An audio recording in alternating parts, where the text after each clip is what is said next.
She trusted him, not blindly, not foolishly. She trusted him with the quiet confidence of someone who believed love was safe. And then one day, without warning, everything she had built her heart upon collapsed. The truth arrived like a blade. Sharp, cold, undeniable. He chose someone else. He walked away. And she was left standing in the ruins of promises she never thought would break. Everyone left, but God did not.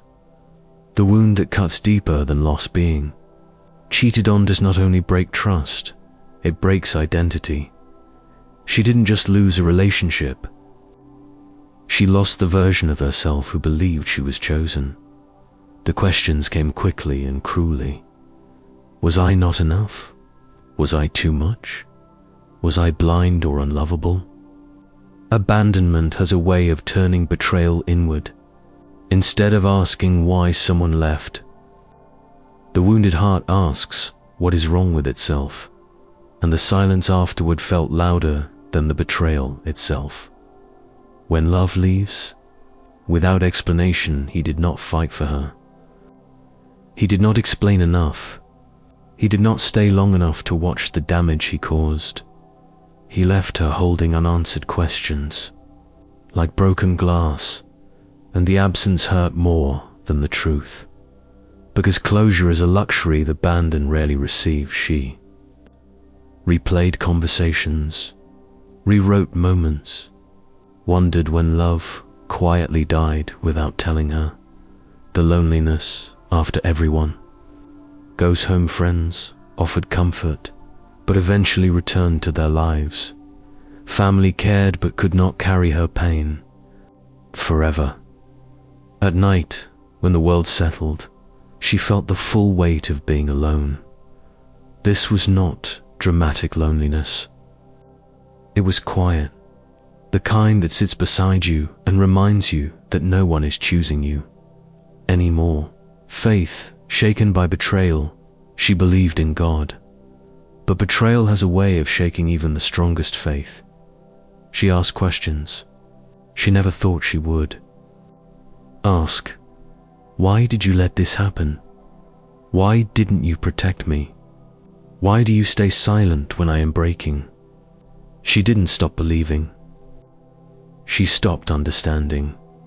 And that confusion hurt almost as much as the betrayal itself. The lie, abandonment, whispers. The lie, abandonment, always tells the same lie. If they left, you must not be worth staying for. This lie crept into her prayers, into her self-image, into her future expectations. She began to expect loss, to brace herself for disappointment, because hope felt dangerous. Now, God's presence in the aftermath. God did not rush her healing. He did not silence her grief. He stayed in the empty house, in the unanswered prayers. In the nights she cried without words. God did not defend the betrayal. God did not explain it away. He simply refused to leave her alone in it. When staying becomes sacred, there is something holy about staying. God stayed. When love walked away, God stayed when trust was shattered. God stayed when she felt disposable. And slowly, painfully, she realized something. God's presence was not loud. It was faithful, not dramatic, not forceful, just unwavering. Learning that love can betray but God cannot. Human love is fragile. It can promise forever and still walk away. It can speak truth and still hide deception. But God's love is not based on desire or a met. In my imagination, the world seems to pause. Learning the world seems to pause. Learning that love can betray but God cannot. Human love is fragile. It can promise forever and still walk away. It can speak truth and still walk away. It can speak truth and still hide deception. But God's love is not based on desire or if it's been axed. Convenience. God does not stay because he must. He stays because he chooses to. And that difference began to heal her, reframing the abandonment. God did not call her foolish for trusting. He called her brave. He did not shame her for loving deeply. He honored it. The betrayal did not mean she was weak. It meant she was human. And God never asked her to become harder, only wiser. The slow return of dignity healing did not restore the relationship. It restored her. She began to reclaim her dignity, not through bitterness, but through truth. She was not abandoned because she lacked value. She was abandoned because the other person lacked faithfulness. That distinction mattered when God becomes the constant for the first time. God was not just part of her life. God was the foundation. When everything else proved temporary, God remained, not as a replacement for love, but as its source. The courage to be open again. Trust did not return quickly, but it returned honestly. She learned that guarding her heart did not mean closing it. It meant entrusting it wisely. God did not ask her to forget. He taught her to heal without hardening.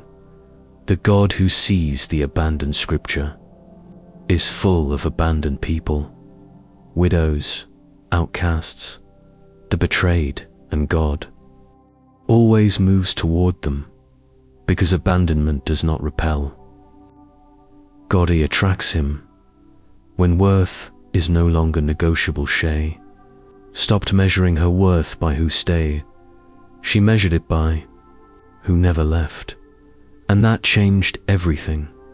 The freedom of not chasing closure. She never received all the answers, but she found peace without them because God gave her something better than closure. Presence. What she learned about God. God does not compete for attention. He remains when others disappear. God does not promise pain-free love. He promises faithful love, and faithful love changes everything. A message for the abandoned heart. If you have been cheated on, if you have been left without explanation, if you are carrying shame that does not belong to you, God stayed. He is still there in the silence, in the grief, in the rebuilding, the ending that is also a beginning. She was cheated. She was abandoned, but she was not alone, because when everyone else walked away, God stayed, and in that staying, she found the strength to stand again. Final reflection. Human love may leave. Human promises may fail, but God's presence does not depend on loyalty from others. It depends on his own faithfulness, and he has never left the broken behind.